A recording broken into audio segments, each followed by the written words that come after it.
Hey guys, so today I am joined by the very delightful Dave Scholes. Hello, hello. Hello, how are you? I'm very well, thank you.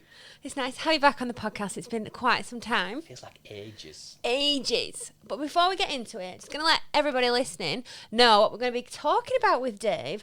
So we're going to be getting into workplace wellbeing, culture, mental health, particularly for your team. And we're going to cover the art of listening and why that's vital to any communication. But before we do that, Dave, would you like to introduce yourself? Like, this is when I feel like Cilla Black. Who are you and where'd you come from? Wonderful. I'm Dave Scholes, founder of Six Connections. I live in what is actually sunny Burnley today, which I can never, ever say ever. I've lived there all my life, and yes, I have this business that is now 6 years old, I think, which is all around getting people to have conversations around this subject of mental health that is often quite tough for people. We try to normalise it and make it a little bit more accessible. Okay. Why do you think it is tough for people to talk about? It's such a personal thing, isn't it? It's a one-size-fits-all solution I've always seen. There's too many people telling you maybe what you should be doing, and if that doesn't fit for you, it becomes a bit awkward.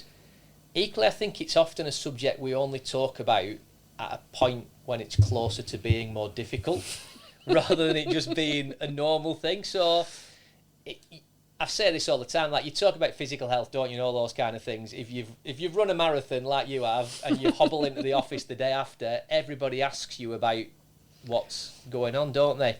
And you talk about positive physical health when you've run quicker or faster.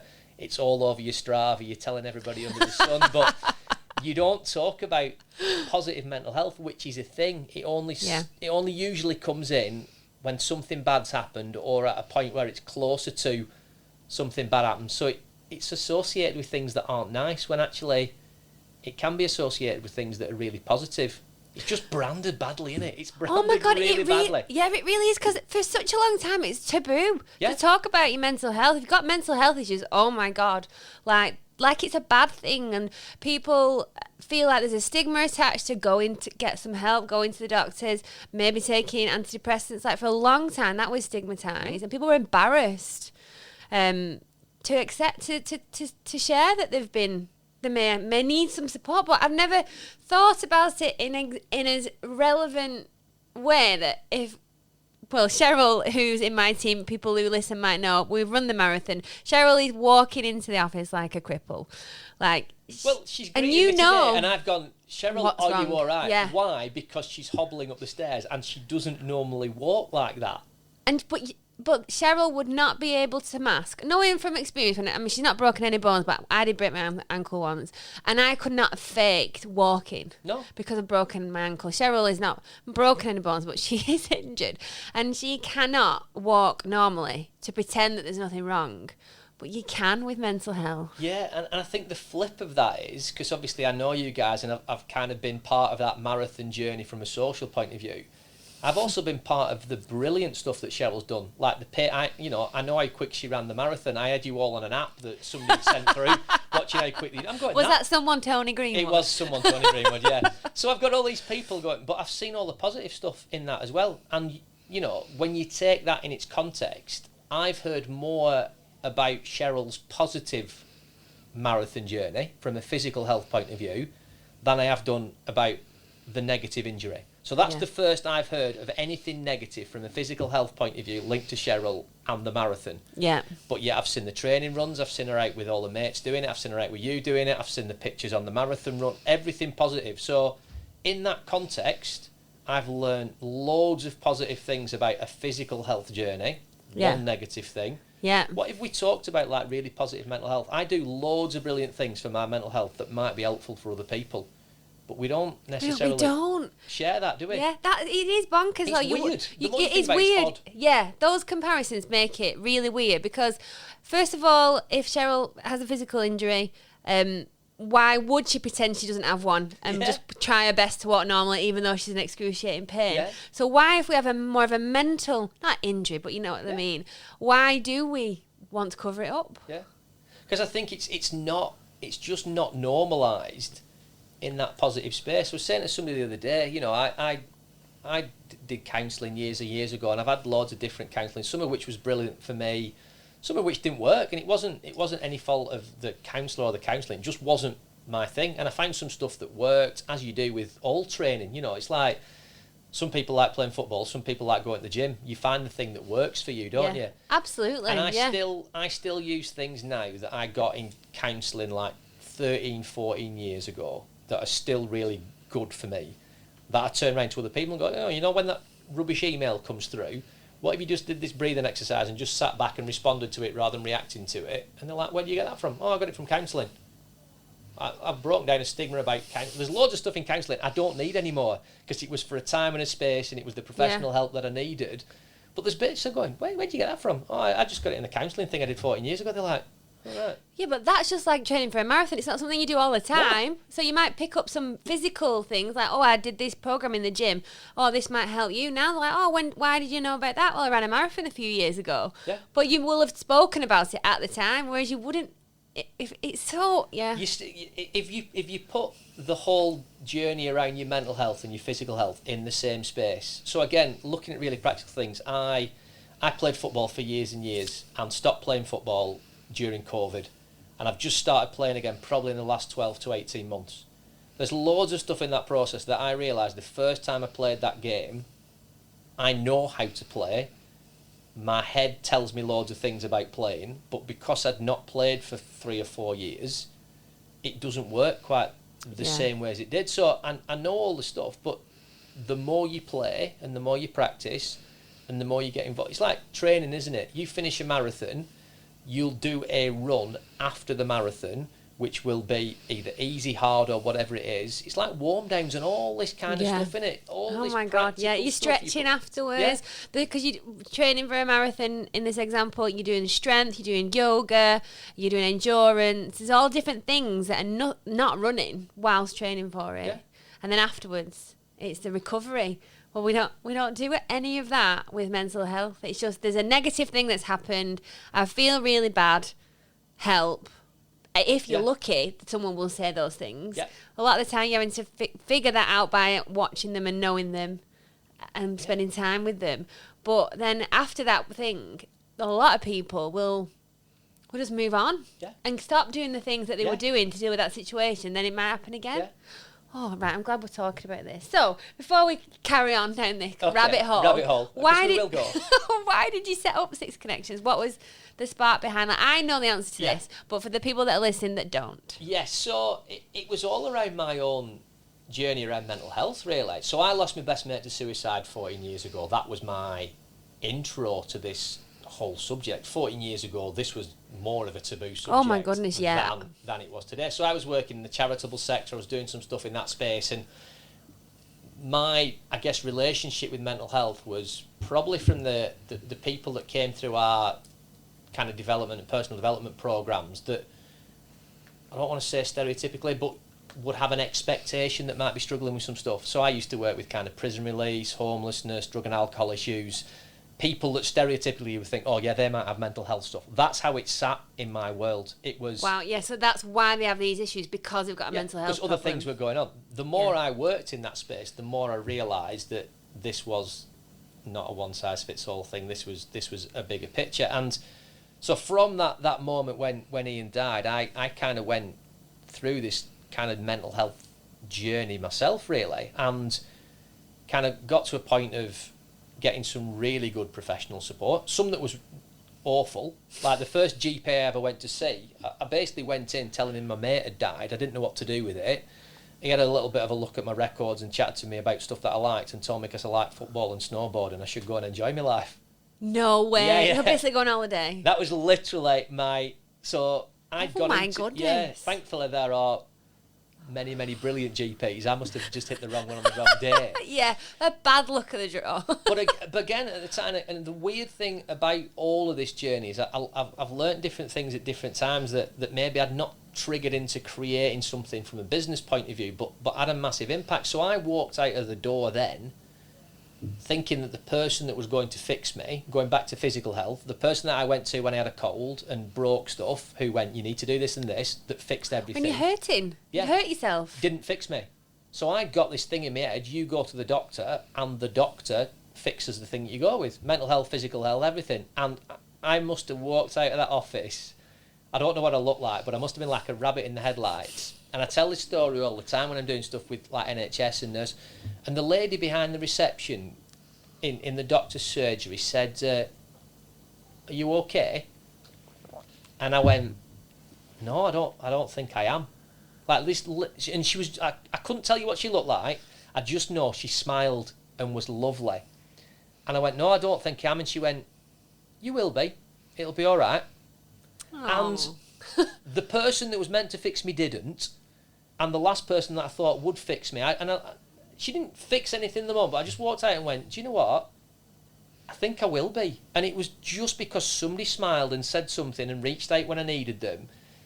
And I think over the years, as I found this kind of professional support that worked and realised there's loads of stuff out there, but not everybody knows where it is. And the more I helped other people, the more it helped me, and the more I learnt about the space and realised that you don't have to be an expert to know where stuff is. You don't have to fix everybody. But if I can talk to people about... So I had this big thing of I only ever signposted people that came into our programme into organisations that I knew the people in the organisation. Because I couldn't say to them, this will definitely work for you because it's worked for me. But I could say, they're really brilliant, they're lovely people. If it doesn't work for you, they'll point you in the direction of something that might. Yeah. And all I was doing was breaking down a few of the barriers of why people don't go to counselling or why people don't go to... And I knew more stuff than they did. So I was like, wait a second, if I can do this, pretty standard lad from Burnley, surely anybody can do this. And like loads of the biggest things that had helped me were just having this group of mates, I guess, that knew about what was going on and just went, if you ever want a beer or a brew, I'm here. I can't fix it. They were really honest. I can't fix it. I don't know anything about it. But if you ever need a rant or just sit, I'm here to just sit. And I was going, all of these things are really important. We have to have professionals in this space because this is really serious stuff. We have to have mates in this space.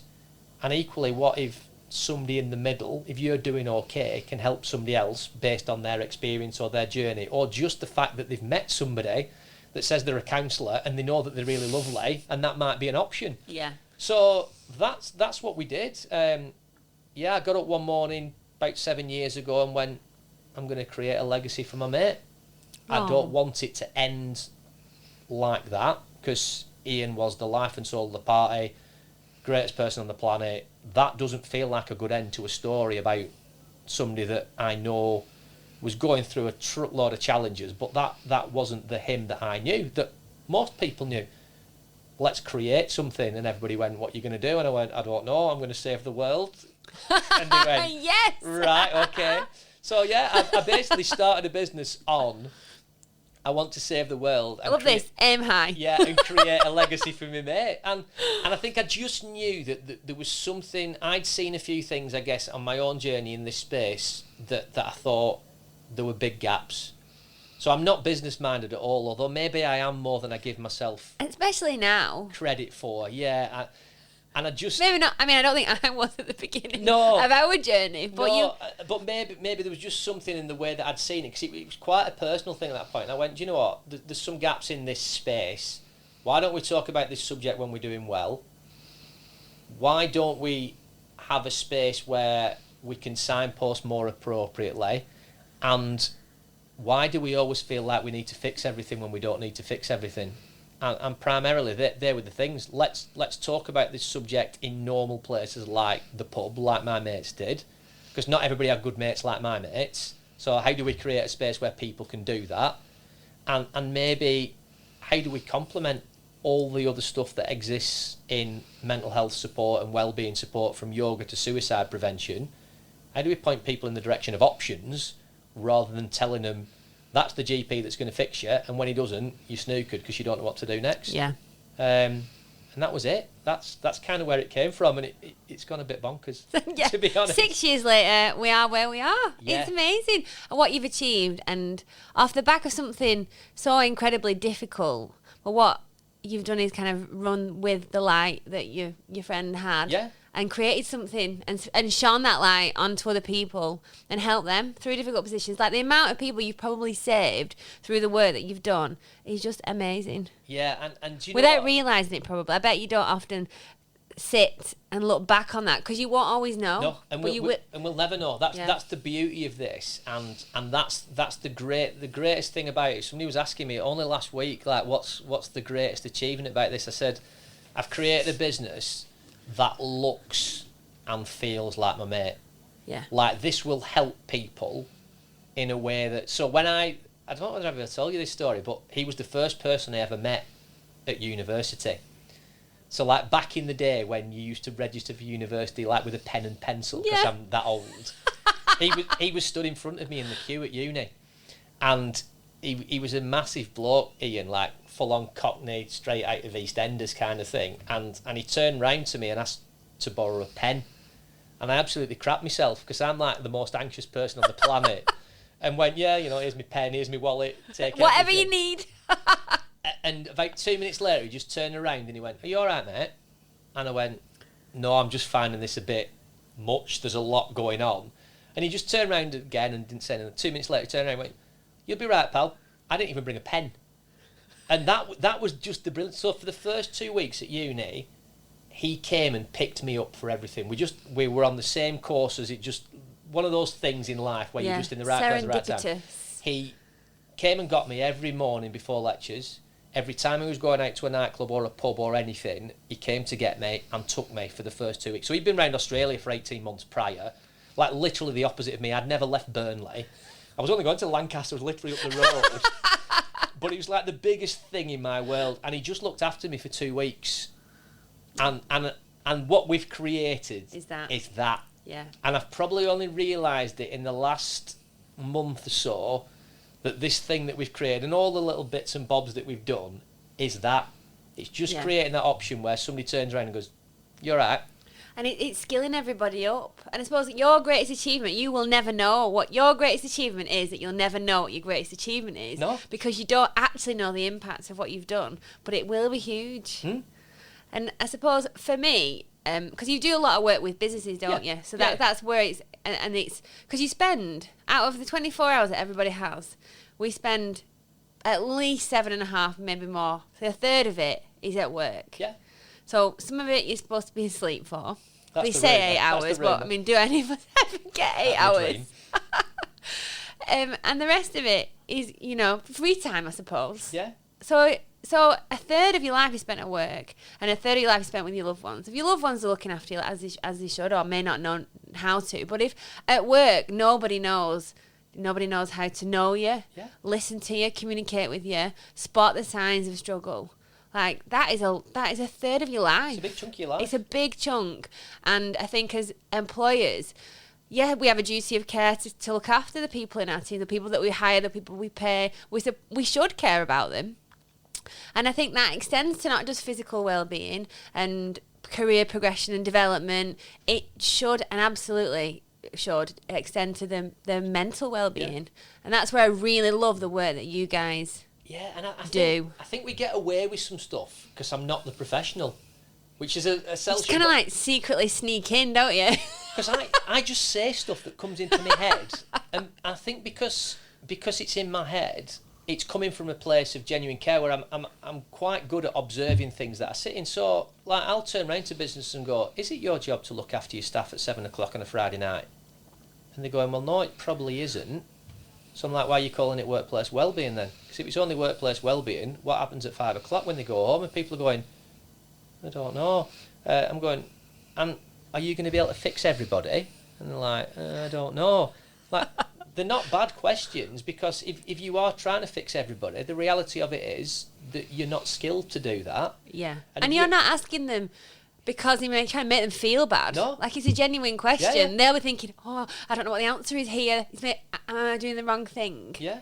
So, I mean, again, just those things that I walk into spaces. So I was saying to somebody the other day, how many people in your organisation are fully bought into the wellbeing programme or the mental health programme that you've got? Is it designed for the few people that are comfortable enough talking about it, that are struggling, that would potentially already have signed up to something external from work, but that's where you're putting all your money? Yeah. Or are you investing in the 75% of people that aren't talking about this subject because they're doing okay, but might need it at some point? You wouldn't do that with any of your other budgets in work, where you'd only put 25% into the small amount and leave the 75% just to fend for itself. I said, these people actually can help those people, and how are you thinking about it? Yeah. Like loads of little things that I think, again, because I'm not a counsellor from that point of view. I can ask the questions because I'm not, like I said, I'm not being awkward. But I did a HR thing the other week and went, how many people have rung their employee assistance line? None. And all the HR people went, do you think I'm poorly? I was like, no, I'm asking you whether you've rung it so you know what it does. Yeah. Because you've got this signposting route in your business that you're talking about and promoting. But what if somebody rings it? Do you know what actually happens, how long it takes, and they were kind of like... what the experience is. Who's at the other end? Yeah. What are they doing? Yeah. Who are they? How are they communicating with your people? Yeah. So oh my God, that's such a good point. Yeah. So, like things like the Samaritans, for example, the amount of people that signpost into the Samaritans, brilliant organisation, fabulous organisation, they're a listening service. So people are signposting into the Samaritans, expecting the Samaritans to fix their people. Or to do something. They don't do that. They're a listening service. They are really clear about what they do. The Samaritans aren't getting anything wrong. They are doing what it says on the tin. That's what their organisation does. Oh my goodness. But people are going... because they just know of it. Yeah, people are going, I know the Samaritans, know the number. Why is that person still coming back with the same problems? Because that's not what they are. One part of a massive thing that might be... yeah, so it will suit some people, but not everybody. Yeah. And it might work for a little... And it's like, equally... what if you're thinking about ringing the Samaritans? Wouldn't it be better if you knew what happened when you got that call? So I've had this conversation with counsellors. What's the biggest challenge that counsellors face the first 40 minutes when people walk through the door for the first time? If people walk through the door for the first time feeling more comfortable about the space, that first session would be more effective. Yeah, well, I'm walking through the doors for the first time. So walking through the doors, the problem, the stigma breakdown, and again I've gone, what if somebody could just share the physical experience or the practicals of, when you ring this helpline, it does this. I'd feel miles more comfortable if I kind of went, all right. Oh my God, I know what to expect before I ring. Yeah, because if you've never been in therapy or counselling, you won't know what the format is. You don't know this person. You've never met them. You've never seen the space. You just probably know what you know from watching TV. And I did a mental health course the other week because I do this kind of stuff. So I found, like, mental health first aid's a massive thing I'm hugely passionate about. It's not something that we deliver. But equally, I've been on courses where it's been delivered really badly, and I've been on courses where it's been delivered brilliant. And I found a mental health first aid trainer that delivers it to DJs in Ibiza. He's just brilliant. And one of the things that he was talking about was exactly that. It's about experience and preconceived ideas, and if you've never done it and you don't know about it, why would you expect the best? Because your head's not in a great space to deal with that. Yeah, you're not in the most positive of mindsets. No. And I suppose first aid training, normal first aid, physical first aid training, is to learn how to deal with things when accidents happen or situations occur at work. You might need to put someone into the recovery position or whatever. So again, it's at the point where something's happened and you're having to deal with it and react to it in the moment so they don't become really unwell. So for me, I've never actually been on mental health first aid training. We just kind of come to you guys. Yeah, great. But for me, that again would be training you on what to do in the event that something happens and not preventing that, or being proactive and knowing when it might happen and intervening or stepping in to minimise the impact. Because it does elements of the thing that you need. So, yeah, absolutely. It's a course that tells you about various mental health challenges, what happens, signs, things to look out for, and all that kind of stuff. Which is proactive to a degree, But equally, when do you open a first aid kit? When the injury's already when it's happened. Yeah, when it's happened. So I'm going, it can't be the only thing. And that's why I like this guy, because he's very much, this can't be the only thing. Because a lot of businesses, and again, it's a little bit like, it's not mental health first aid's problem that the managing director of a business puts 10 of his staff on a mental health first aid course, expecting them to fix the thousands of staff that are in their business. Because the expectation, and that's where this falls down a lot of the time, is that, and I had this conversation with somebody the other day, and again, the practicals. So they were saying they had a staff of 100 and something, and I think they had 10 mental health first aiders. And I went, all right, how's it going? And they went, well, 4 of them are off at the current moment of time with mental health stuff. Oh, right? Not just on holiday. No. One lady was off on maternity.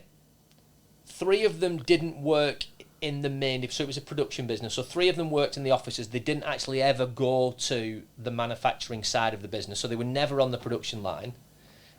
So out of the 10, 2 looking after 100 and whatever it was, 2 were actively proactive. Some weren't even in the business, and some didn't actually speak to the majority of the people in the business. So I'm going, it's like any training course. If you don't do anything with it and you just put a book on a shelf, it's just a book on a shelf. Oh my goodness, whatever you call the training course, whatever the training course is on, unless you are talking about it. So I'm going strategically, I would be putting the most proactive chatters in my business through those kind of courses, even if they're not the most positive. Like, we've had some really negative people in our training course going, you just crack on, don't you, and sort yourself out. If you can convert those in a business, they become your strongest voice around any subject. But well, yeah, it's the strongest voices that you need. Yeah. And the people that are most to speak to the most people and more not hiding away, is those the people you need to reach. But like, if you, and a lot of the time you go on training courses because it's relevant to your position. Yeah. So you might go on an NLP course or on an Excel course. I mean, that'll probably be quite boring, but you know, I don't really like Excel. Not for me, but then you would not expect that person or those 5 people to go on an NLP or an Excel course and then to train everybody else in the business. No, it's like we create stuff around mental health training and then for some reason forget all the other types of training that we do and the expectations of what you need from that member of staff. So let's put 10 people on a mental health first aid course and then stick them in a high-vis jacket with mental health first aider on the back. Oh my God. So people are going to run a mile from them. 100%. They're going to ask me difficult questions about my feelings. So you've got 10 people in a business that are the solution. Well, what if you've no level of relationship with any of those people? Why would you ever talk to them about anything? You wouldn't. So this has got to be for everybody, which is why it needs to be a conversation when you're doing okay. You know, if you sit next to me in an office environment, I'll know about your family, I'll know about your hobbies, I'll know about the things that you do. We'll have conversations every day about the things that give us a level of relationship. I am miles more likely to talk to you about some tough stuff, and you're miles more likely to spot when there are changes in my behaviour than Barbara in HR, who's sat nowhere near our desk. Now, nothing against Barbara in HR. She's doing a great job. She's doing a great job, but it's not her fault, because people have been set up to fail. Now, some businesses are brilliant at this. They really are. Like, they do creative things, but equally, like a lot of the businesses that we chat to around this subject, like I say, treat it like your marketing. Like, what do you mean? I said, well, you got a poster behind your toilet door that gives all the numbers. I'm like, yeah. How many times do you read that poster once it's been up for more than a week? Do you ever change it? Do you ever review it? Do you look at the analytics, the engagement. Because you don't. Yeah, no. And I'm going, right, okay, I've got £10,000 for your marketing budget. My mate Steve's a really good graphic designer. Can I have your 10 grand and Steve will do stuff for you? You'd check out Steve, wouldn't you? Yeah. You'd want to know what he's done. What we're going to do with what Steve creates. Yeah. Like, what's the impact going to be? Yeah. Is it going to get a return on that investment? Yeah, what's the sustainability of this? Like, we've got a really strange business approach, as with most things. I'm going, I need to not be working with your business as soon as I possibly can. Yeah, in the nicest possible way. Worst business model on the planet. I said, but if you're still paying for me to do the same stuff with the same people over and over and over, it's not working. This isn't sustainable, and it's not something that's embedded in the culture of your business. That's what we're trying to do, really. Yeah, for some reason, it's not bedding in with it. It's not landing well. Yeah. It's not being absorbed and no one's running with it. But I suppose then it's like, right, this isn't working. What would work? How could we change it? So you mentioned before that you've seen some businesses that are brilliant at it. Like, what are your best and worst cases that you've experienced in terms of people doing stuff like this? I think the businesses that are best at it are the ones that are they're bringing it into the day-to-day. This becomes part of the the habit, the conversation, like really creative things. So in our training sessions, we have a song linked to every one of our training sessions. It's just a good way of remembering things. It's just an excuse for me to put a 90s tune into a training session. But what we've realised about the songs is it links in because it's a really easy link. So at the end of the training sessions, everybody in the training session comes up with a song that will help them remember the content.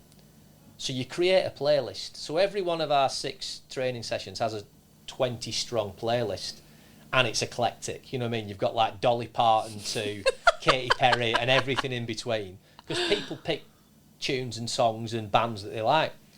And one of the best things that I ever saw, we were working within a business, and they took the playlist and they played it over the tannoy on their production line. And what they realised over a few weeks was as songs came up, various people going, "Oh, that's my song from the identity session," and people going, "It's from what?" And they were going, "Oh yeah, I picked this song because of," and they were 5 minutes into a mental health conversation before they even realised they were in a mental, and that's where I think it really works. I like businesses that are trying to mix it up and be creative. I've no issues with people doing mental health awareness weeks and all those kind of things. I think they're important to bring a bit of structure into the calendar. But my challenge is what you do in the week before to plan for it, and what you do in the week after when it's finished. Yeah. And those businesses are great. I think the ones that aren't so good are the ones that, you know, we created a wellbeing policy in 1982. So we're still using it, and I call it lazy. You know, it's not about money, this stuff, I don't think. And again, because of how we operate as an organisation, that's never been my driving force. So I'm saying to people, this is about creating a culture where this conversation comes in at the early stage, and feeling like this is something that is miles bigger than your business. It's like businesses like talk to me about KPIs on the stuff that we do, and like my eyes roll over. I'm like, oh, a lot of this stuff I'm never going to be able to tell you, but I get it. But a lot of the people that want results box it into their 4 walls. So they're going, you know, we've got 150 staff, what's the retention going to be like? Well, I'm going, wait a second, I'm delivering a training session here that's encouraging all of your staff to go and speak to friends and family and all this kind of stuff. This is bigger than your business. You're making all your KPIs and benchmarks really small. I'm encouraging your staff to go and save the world. Can we make human impact? Human impact. Yeah. You know, if you choose not to have a conversation with somebody in your workplace because you don't have that level of relationship, but you are having a conversation with your mate every week in the pub and putting the world to rights and doing what you need to do to look after yourself, your performance in work will be brilliant. What you would expect as a leader and as a boss. It's absolutely nothing to do with you as a workspace, but we try and make it about us. Some people need that, and you can create environments within your space to look after people while they're in your space, but often we're trying to pigeonhole people into the solutions that we think are right, not necessarily the solution for them. You know, you think of your staff every Monday morning, whether you've got 10 or 100, they're all walking through the door on a Monday morning, having had a different weekend with different people, having a different experience, some good, some bad, something in the middle. You can't create something, because you won't have the money to do it, that can look after all of those people appropriately all the time. All the time, yeah. You can do some things that will help some of the time, but all the money seems to veer towards the few or the crisis, not the many, and try and prevent some of this stuff. Yeah. It's a really interesting space. Really interesting. It is interesting, and I think it's what the work that you do for me is highlighting some areas where people can help, giving them some real implementable, I don't even know if that's a word, actions. We're going to go with it. We'll go with it. To do. So like we started, I mean, we're a small business, there's only 11 of us, but sometimes I will see someone just put a bar of chocolate on someone's desk because they think they seem sad. And that's their way of saying, are you okay? I hope you're okay. This is something to cheer you up, without always saying the words. Sometimes Vicky will come to me, so Vicky manages our team, and she'll say, so X person seems a bit quiet. I have already pulled them for a chat, and this is what's going on. Or I'm going to. And I'm like, that's a great idea. Or should I? In the beginning, it was always, should I talk to them? I'm like, absolutely. Even if they're fine, talking to them is never going to be a No. negative. No. It's absolutely a relational thing. Yeah. And I'm a big believer in that. If you have the level of relationship where a bar of chocolate has impact, or a smile, that's valuable. Cup of tea. You are doing the thing that person needs. I don't need a scientific, biological, counselling solution most of the time. I just need to know somebody's there and they care. Yeah, and usually it's their favourite chocolate bar. I was and just gonna that's say the that. key point, that tells you someone's listened to you one day when you said your favourite chocolate is orange chocolate. Yeah. Someone's remembered it. Yeah. Someone's noticed that you're not your sparkly self, and then they've gone and got something. They've thought about you. I am bothered about I'm you. bothered. That You're says valued. I everything. see you. Yeah. I know you. You're Yeah. important, and Yeah. that's just a bar of chocolate. Yeah. But this is the thing. So we do sessions around feedback and gratitude and kindness, and people go, "Oh, this is so soft touch." Them, I'm going. Yeah. You give me a bar of chocolate on the day that I need a bar of chocolate, in the minute I need a bar of chocolate, and it's my favourite chocolate. That's miles better than me sitting in front of somebody for 20 minutes to talk about what's going on. Yeah. Why? Because you know me. Yeah. You're not doing it on your terms. You're not doing it in a way that you want. You're going, I'm here. And that's it. It's massive. Yeah. And that brings me to what I wanted to talk to you about is the listening and communication part. So they're the ones. Okay. Gratitude, feedback, kindness. I think we're just part of who we all are here. Yeah. But the art of listening and communication really opened our eyes because we're recruiters. Yeah. So we ask questions, we communicate, and we listen all the time. Yeah. But when we've been on your sessions, just little things, and you're like, oh my God. I don't know if you want to talk about, I know these are both separate sessions. Yeah. But like hours long Yeah. each. Have you got any like key points that you would meant to get people thinking about it the same way we kind of did? So the big thing from the communication one, and this is what we do with a lot of our sessions, we get people to think about normal life rather than thinking about mental health conversation. Because automatically when you go into mental health conversation, thinking crisis, and I'm going, okay, where do you like to have a conversation? People go, what do you mean? Who do you like to talk to? Where do you like to talk to them? How does it make you feel? What does it look like? What does it feel like? All those kind of things. And people go, well, I like to have a conversation with me in the pub with a beer. Okay, why do you like that? Well, I trust them and we can talk about anything and we laugh about some stuff and then we can be serious about some stuff. I'm going, okay, why do you do it in the pub? Well, it's comfortable. Right, okay, no problems. When you do like a one-to-one wellbeing chat, where do you do it? Oh, we do it in a small office. I'm like, right, okay, brilliant. Across the desk, face to face, eye to eye. So we do all that kind of stuff. Without any drinks. So we get people to think about the environments that work for them. And they're only small changes. So practical things like, I really like to be out for a walk because I'm not looking somebody in the eye. Okay, right, okay, let's look at things like... So in the conversation one, we get people to think about where they like to have a conversation. And certainly when you're in a room of different people, you find out that everybody likes to have a conversation different. Some people will talk to anybody. Some people don't want to talk to anybody. So I'm going, right, okay, if we've only got one solution to this, if the person that doesn't want to talk to anybody is being talked to by the person that wants to, that's going to be a clash in it. We're going to have a problem. Yeah. And people going, I'd never thought about it like that. That was for me. That was like the biggest revelation for me because that just getting people to think about it like that, and then comparing that to what you do at work, because it becomes a really logical thing of going, these things that I have in place that I do, and the way that it makes me feel, which is the positive. Yeah. I can use some of those. All we're doing is changing the subject from let's talk about what we're having for tea tonight to something that's more difficult. All we've changed, I say this a lot, I don't think there's such a thing as a difficult conversation. I think there are difficult subjects. I think all conversations can be made easier. Easy. Yeah, it's just how you the approach subject, it. hard, 100%. But actually, you can make a difficult subject quite an easy conversation. Oh my God, yeah. We've had difficult conversation training. And it sounds awful. Yeah. Like, who wants to do that? But the main We're going thing... to have a difficult conversation. I'm already on the wrong page. Yeah. No one wants to have a difficult conversation. No. So, but the biggest thing I've ever learned about having difficult conversations, even though I hate that phrase, is if you approach everything with positivity and kindness, you will get the best outcome you can. And sometimes that outcome will still possibly be difficult and maybe not the most positive. Yeah. But it will be a damn sight better than if you approach it without kindness, love or positivity. Yeah. You can deal with a difficult subject with a really positive outcome. Yeah. 100%. Yeah. So it's the art of listening one as well. So that comes into that. So we do exactly the same thing with the art of listening. How do you feel seen, heard and valued? That's our starting question as a general. So we're not even talking about mental health. People go, well, you know, when somebody acts on it, and loads of people go, oh, when people give me eye contact, I'm like, oh, no, don't give me eye contact. I hate it.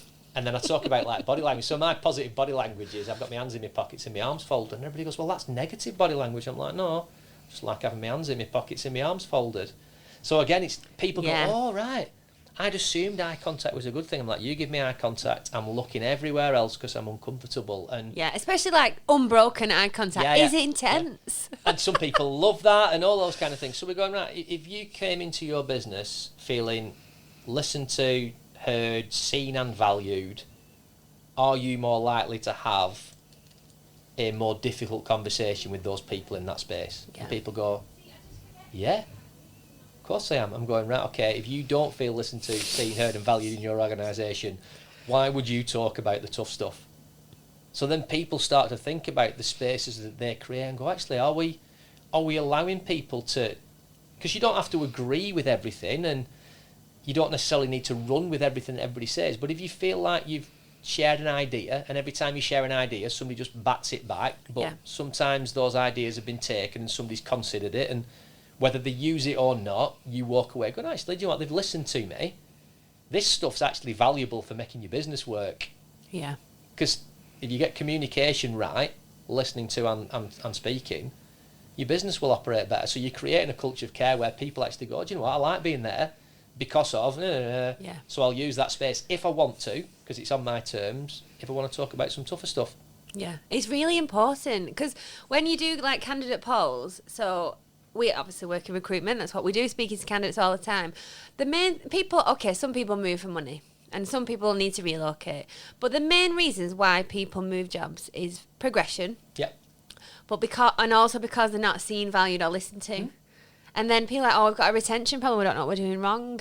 And I'm like, okay, well, talk to me about your review process with your team. Like, well, this isn't anything to do with recruitment. I'm like, but it's like, how can you recruit people in if you don't know what your problems and your positives are? Like, well, what do you mean your review process? I'm like, okay, so there's situations where you would talk to your people and like, oh, we have an annual appraisal once every 12 months. I'm like, and when do you talk to people in between then? I'm like, well, we don't. I'm like, there's no informal one-to-ones. Is there any team building? No. Any socials? No.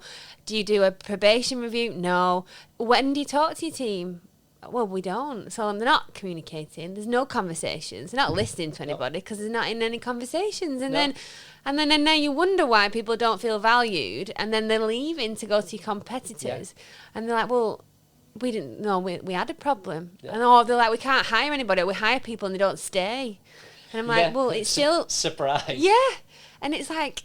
it's important to us as a recruitment business because we are different to traditional agencies and we do really care about finding the right person for the right company, culture match, values, ethics match, and we want people to stay. And so to operate with integrity and talk to our candidates that this is an amazing company, we have to really believe it.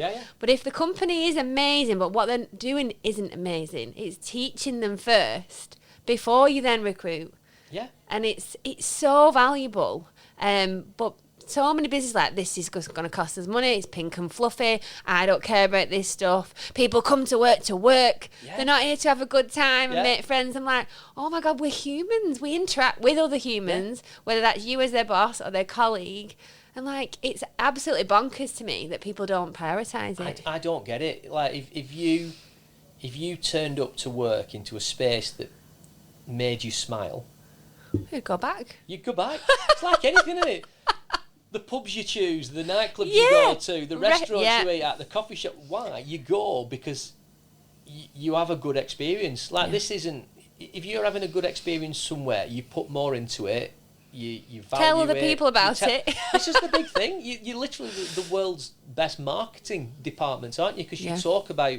You're never going to talk about... We do a session around labels and titles. You never really talk about the job that you do or the thing that you actually do. Very rarely to other people because it's dull, innit? Like, I've got mates that are plumbers. I've no interest in what they do because they're my mates. This is shocking. Yeah, they're my mates for other reasons. Like, we never. It doesn't matter what they do. No, we've never gone out for a pint and talked about a U-bend. I have no interest in that. But But you do talk about the people that you work with, the experiences you've had. You talk about the fun stories and the stuff that's happened, and such did this, and you'll never believe. We were doing this at work today. I'm like, oh my God, that's amazing. We don't do any of that at our work, blah, blah, blah. And they like, and then they might look if there's any jobs going. Yeah.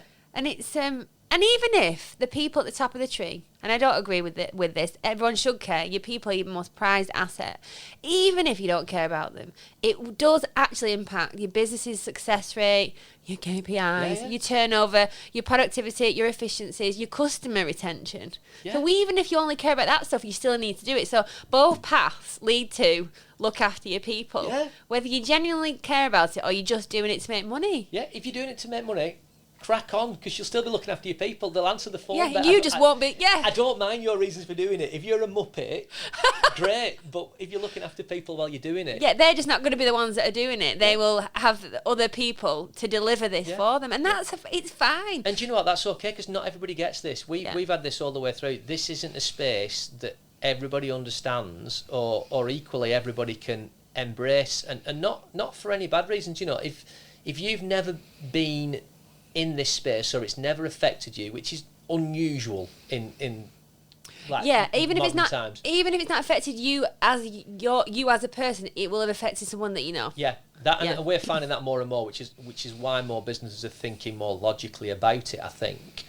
But equally at the top, if this hasn't affected you, or it's not as close to you, there are still some really practical business decisions here from a financial point of view. That's all we're talking about from a business point of view, of creating a culture where your people feel valued and invested in, and will talk about this to other people, which is potentially your client group and potentially your future employees, and your sort of from a recruitment point of view. If you're rocking up at work for your first day and everybody's talking really positively about the environment this business is in, day one, you're like, ooh, I might hang around here for a little bit. Good decision made. Well done, us. Yeah, well done, pat on the back. Yeah.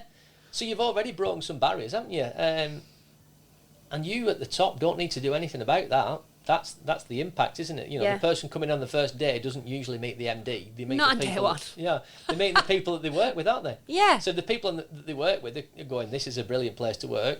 Here's your chocolate bar, crack on. Then I just think they feel really easy wins for me. I think, and it's not expensive. No. It's not difficult to implement. You don't have to do everything all in one go. It doesn't have to cost the earth. It's just about a bit of training, highlighting, and some implementation. Yeah. And then you can build on it. Yeah. So it's like, and one of my questions was, how can businesses make the first step to getting this on their agenda? And it's having a conversation. Having a conversation. I think be curious about it. Yeah. I think some people, fear's a massive thing.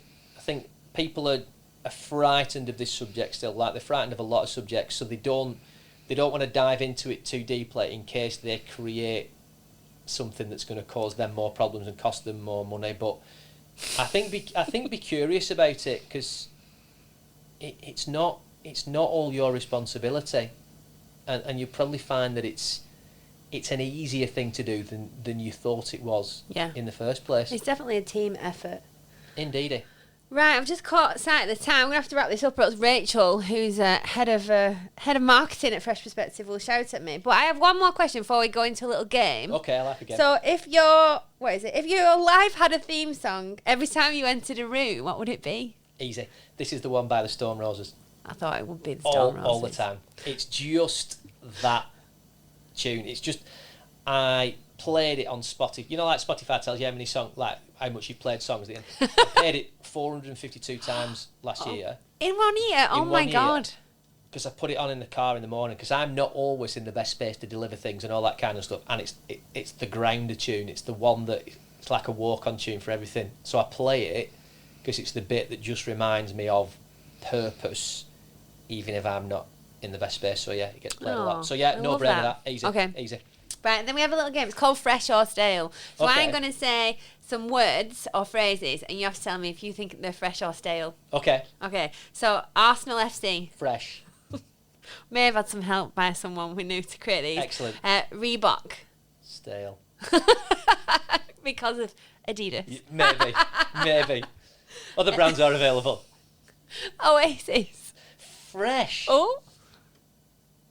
Tony Greenwood. Fresh. And voice notes. Oh, fresh. That's it. Wonderful. Thank you so much for having me. Thank you so much for coming in. I think people listening to this, I do think if everyone just took one thing, and there's so many things that they could take away from today's podcast, I think we can start some conversations. Absolutely. Amazing. Thank Wonderful. you so much. Pleasure.